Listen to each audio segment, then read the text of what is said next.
Hello, everyone, and welcome back to Floodlights Camera Action from Adam Drive to Adam Wharton. We look to bridge the gap between film and football and say exactly what films you should be watching and what ones to avoid. I'm Jack, but podcast only gives its co-host every week.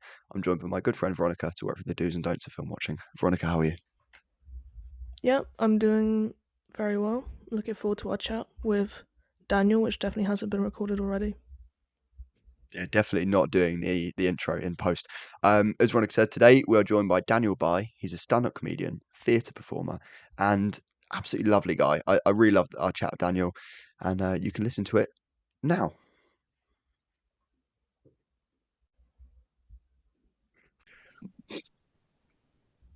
Welcome to the show. How you doing, mate? I'm very well, thank you. Yeah, it's lovely to be here on this beautiful Pleasure to have day. you. Yeah, we're all stuck indoors, and then just out the window is just the taunting sunlight. Um, Now just start at the very very basic level. How do you describe your style of comedy, and who would you say your target audience is, if you have one in mind?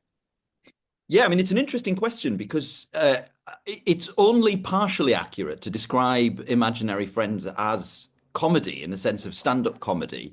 It is, I suppose, labeled as theatre, but it is a comedy and it's about comedy. It's a kind of satire on satire.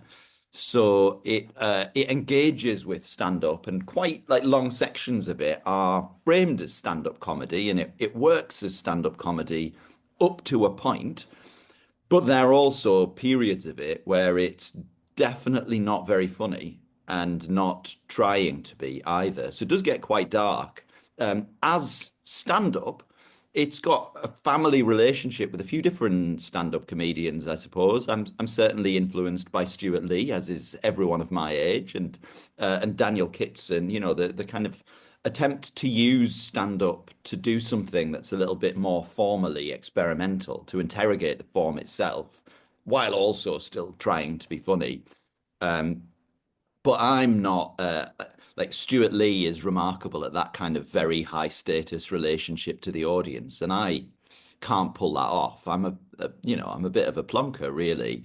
So although it's got that kind of set of formal games with the idea of stand-up going on, it's also like my manner is a little bit gentler.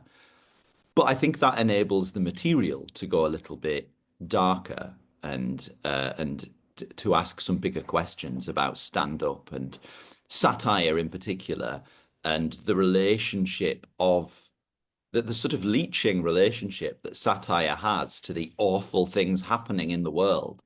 Like the worse the world gets, the better that is for satirical content in some ways. And we all know how successful satirical cabaret was in preventing the rise of the Nazis in Weimar Germany. So, although I love satire and satirical stand-up, I also have some big questions about whether it's helping at all. Do you remember your first show, your first comedy show? How did you start out? How did it go? As a performer, you As a mean? performer, yeah.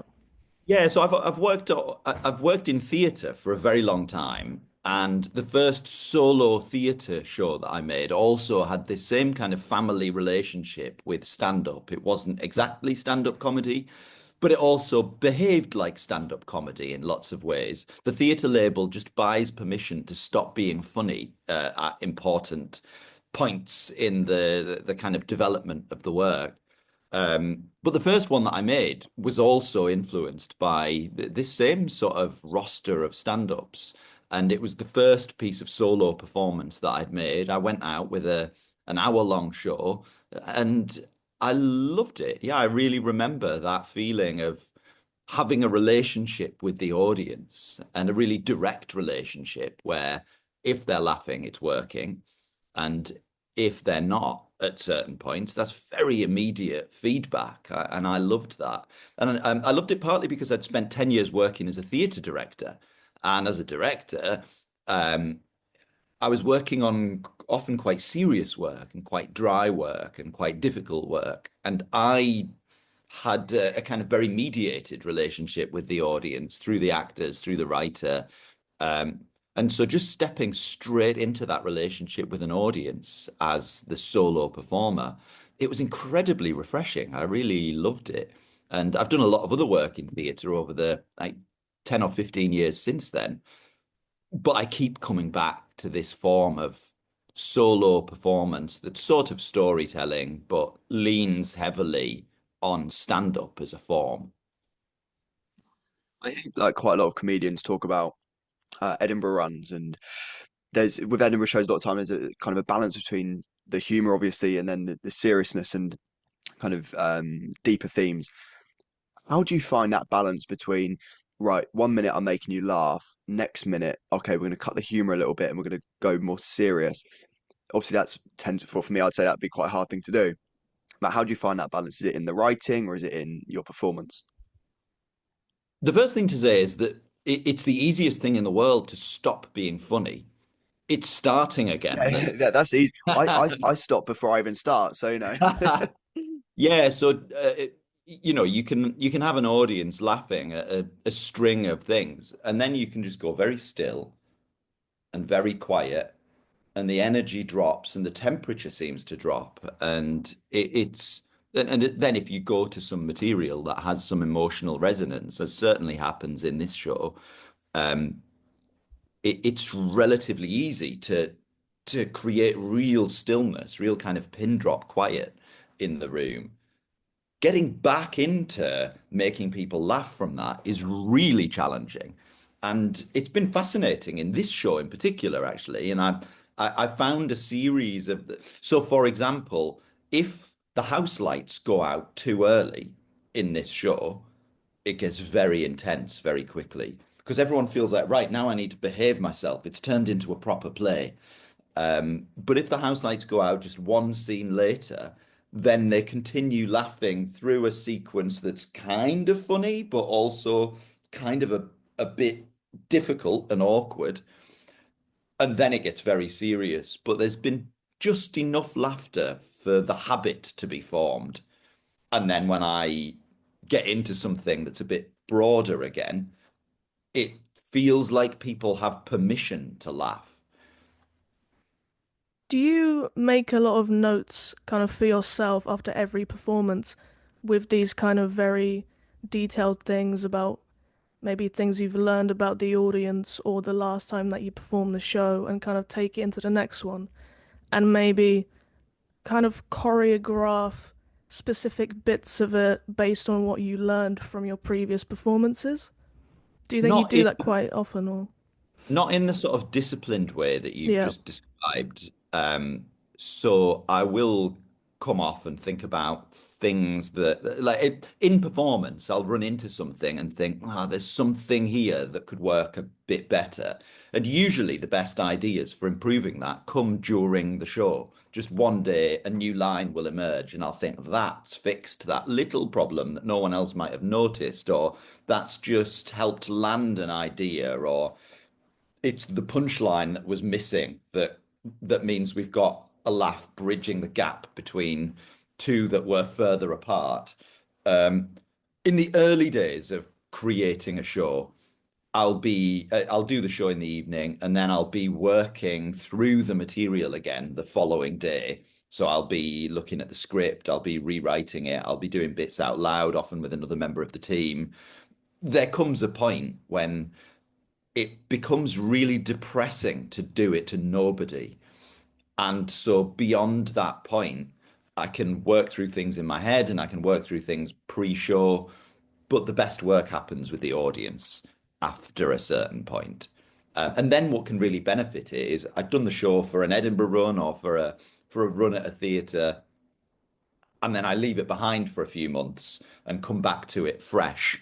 And then I'll usually see a few things that I think, well, I just didn't need that bit. I can cut this bit and the whole thing just gets a bit tighter. But it is a really iterative process and it's slow and the work develops like a glacier develops. And then people imagine that it just emerged fully formed like that. But actually, I've done this show about 40 times now, and I think it's still improving. And if I do it another 40 times, I won't perfect it. It will just get infinitesimally better most times. And sometimes I'll try something and it'll spoil a little bit, and I'll have to go back to what I had before and keep developing. But yeah, it just keeps evolving very slightly because the alternative is I do exactly the same thing every night, and then I'll soon get bored. And if I get bored, the audience won't be far behind me. If anything, they'll be ahead. Now, a fairly standard question, because I definitely have it as a consumer of comedy. Do you have a favorite venue to perform at? For example, like my favorite venue to consume comedy at is the Bill Murray in Islington. Unfortunately, I don't live in London, but I've been up there a few times for work in progress gigs. But is there like a couple of rooms that really stand out to you that's like, "Oh, I love performing there. The crowd's great, the energy's great, or the staff at the venue are fantastic." I really like a room. So that not this isn't a specific venue, but I really like venues that have the audience kind of slightly on three sides. I like a bit of a curve in the The Bill audience. Murray's the same. It's great. It's like Yeah, your nose is right on the comedian's toes at some point. It's great.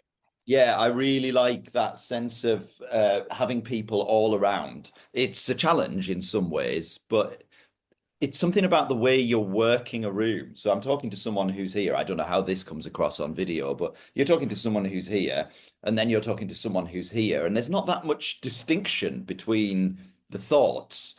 But if I want to really distinguish something, I can just throw it away over here and then talk to someone over here. And having people all around to deliver these different thoughts to really helps highlight changes of energy and changes of direction. And it makes the whole thing seem much more, it can make it seem more extreme. It really helps to build an energy. Whereas in a narrow room, sometimes you feel like you're playing to, like you feel like an air hostess, just talking to a long row of people on an aeroplane, and everywhere you look, the angle and the energy is almost the same. That's really challenging, I think. Yeah, they've got tough gigs, those air hostess people. What do you think would be your Mount Rushmore of comedians if you were able to create one? Who would you put on there as your personal kind of favorites, or maybe people who've inspired you or changed, maybe had a massive impact on comedy in your opinion? Who would you put on there? Yeah, that's going to change all the time. I guess Stuart Lee and Daniel Kitson are probably going to be there all the time. I'd probably put Josie Long up there as well. There's something about the way, um, so there's a gentle energy to her, which I really respond to, but she's engaging with things that really matter. And she's also got this kind of performance art side to her, that that again connects with the fact that really what I'm doing is theatre. It's just theatre that's engaged with comedy and is about comedy. Yeah, I really, and you've got to have four for Mount Rushmore, haven't you? Yeah, I think it is for. Yeah, Yes, Oh, I it's an remember. important detail there. Yeah, there's a guy I've discovered quite recently, and embarrassingly, I can't even remember his name. He popped up in my YouTube feed. He's an American stand-up with an Italian name, which will come to me any second now, I promise. If I had YouTube open, just 12 of his videos would pop up immediately because YouTube has twigged that I like this guy. And I like him partly because the material, because he's got a really playful relationship with the audience. He does loads of crowd work. He's really feels like he's really listening to the audience that he's with. Um, but his own material is really tight, and it again um, has he's got a kind of uh, slightly anarchic streak. But the material that he's doing fundamentally is, again, quite politically engaged. It's really about the world we're all living in.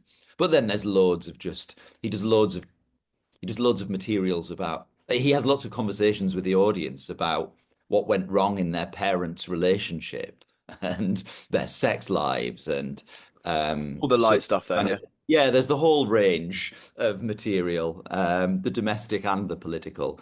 And if his name comes to me before the end of our conversation, I promise I'll share it with you because I'm really enjoying his stuff at the moment. I need to answer that question on an episode sometime. I might steal that for myself at some point. I think Eddie Izzard would definitely be on there for me. Um, Now I have to ask, this is a film podcast primarily. So the standard question and the important question is, what is your favorite film of all time? Oh I'm my going to limit you to one. I'll maybe give you two God. honorable mentions, but there is one I need the definitive. Oh my God, that's brutal. It's tough, Um, isn't it? oh, I mean, obviously, I would give a different answer on any other day, but I'll just go for the first film that came into my head that I thought, yeah, that's not an embarrassing one. So I'm going to say A Matter of Life and Death by Powell and Pressburger, which is a film I'm sure lots of people will know. It's from the 1940s. It was released during the Second World War. It's got an extraordinary range of things happening in it. It's a beautiful film. It's a romance in lots of ways, but it's also got this absolutely extraordinary magic, like long sections of it are set in heaven. It's got this incredible magic realist thing going on. And by the end of the play, the central character is trying to persuade a jury in heaven that he should be allowed to remain alive because it's their mistake that he didn't die in the way that he was supposed to. It's a beautiful film. It's funny, um, in parts, but it's also just the most richly imagined, strange, compelling world. And Powell and Pressburger made a little series of films like that in the 40s that are really remarkable. I'll make sure to check that out. Now, let's talk a little bit more in detail about your show. It's called Imaginary Friends, as we said before, showing in London at the Soho Theatre very soon. If you had to describe your show in a couple of sentences, how would you pitch it to our audience? No pressure, It, of course. yeah, keep me to the couple of sentences thing. It's a satire about satire. The central character is a TV stand-up whose brother dies, and he kind of goes off the rails. He starts listening to the wrong voices in his head, as lots of us do, I think, in difficult times. Um, and so he ends up taking career advice from kind of imaginary versions of terrible right-wing figures off the TV. He's got a sort of Piers Morgan spirit guide, and as a result, he ends up pulling off these increasingly audacious, outrageous, and problematic stunts, which are great for his career, but start to have some quite alarming real world consequences. So it's about satire, and it's about the media landscape, and it's also about grief and the ways that makes us behave, the ridiculous ways that makes us behave. I wanted to ask a bit about this kind of moral ambiguity that your play explores or your show explores. How do you think audiences today respond to that, whether it's on stage or on screen? Do you think there's a difference in maybe how audiences respond to that now than previously? I think there really is. Yeah. I think that there's not a lot of space for ambiguity in the world at the moment. And I think producing space for ambiguity is really vital. I think it's okay to not know things and to not be certain. And online discourse, uh, typified by someone like your friend and mine, Piers Morgan, does not allow much space for ambiguity. Everyone is very certain of what they think, and anyone who doesn't think like that must be ritually disemboweled, ideally on TikTok. Um, and I think that really great art, and I include stand up in that, just in case there was any ambiguity about that, really great art can produce a space in which people can confront questions that are difficult. And if I knew the answers to the questions that this show was asking, then I should have just written an essay. There's no point in creating work about something about which I'm certain. I think the exploration of those ambiguous questions is what it's about. So there are moments in the show where it's quite unsettling, I think, and where it's not quite clear what people are supposed to think because the ambiguity there is quite troubling in the world at the moment. It's fun. It is fun. It's what you don't know is excites you, right? Um, you've said you've done this show up to 40 times so far, roughly, I believe. Have you been surprised by any of the audience reactions to it, whether that's positive or negative? Ideally positive, of course. I don't want you to, say how crap a certain audience was. Yeah, those pricks in no, um, yeah, the range of possible surprises narrows as you've done the show more and more, but it still comes up. So, for example, there's a moment in the show, you know, the imaginary ball with the crisp packet trick. Do you know this? It's from like Eric When Morecambe. you kind of like made like a little, like that doesn't really come Yeah, up in you audio, sort but of, like if I had a crisp a little packet, I would snap, yeah. demonstrate. Yeah, so Eric Morecambe popularized it. And until a certain time ago, everyone's dad did this trick for their kids, and it's just a delight. So there's a little bit in the show where I, in the sort of persona of this TV stand-up, am talking about the fact that our dad, my dad, and the dead brother's dad used to do this crisp packet trick. And I ask the audience, do people know it? And most people do, and some people don't. Sometimes there's just a sea of mystification. And then I say, okay, well, I'll have to demonstrate. Does anyone have a ball? And obviously the clue is in the word imaginary. So usually there's someone in the audience who'll hoy me an imaginary ball, and it's a delight. And sometimes I'm absolutely pelted with imaginary balls. But I did do the show a couple of weeks ago in Manchester, and I asked for a ball, and everyone just looked at me like, well, of course I haven't got a. Why would I bring a ball to the theatre? Not much inspiration or Yeah. imagination going on over there. And then there was a woman in the front row. This is absolutely true. I told this story in the show last night, in fact. There was a woman in the front row who said, I've got a stone, She brought it which just I in case always she didn't bring to like the the show, I theatre. guess. Yeah, just in case the act is really terrible. Yeah. You always bring a stone to the theatre. It was like, so I had to have a little word with that audience. I asked them to up their game. And they got on board, and it was delightful. But I love that sort of thing. Here's another one. Like, it's the moments where you open it to the audience when they can most surprise you. Like, sometimes they surprise you by just not laughing at a thing that you thought was funny, but that's not their fault, is it? That's definitely mine. Sometimes they surprise you by laughing at something that you think, well, I'm not sure how I feel about you laughing at that. That's a That's bit. you could argue that's morally ambiguous. The laughing Well, at the show dark moments. creates the possibility of that kind of laughter. Um, but I also just, as a sort of warm-up thing, I do a little bit about people. Like, I don't care if people leave their phones on, but if your phone rings, I will answer it. And for a sort of stand-up audience, that almost goes without saying. But for a theatre audience, that's quite a like almost like, oh, right, he's serious. And that usually is funny. And then almost immediately after I'd said that, someone's phone rang in the audience. This was in Sunderland a couple of weeks ago.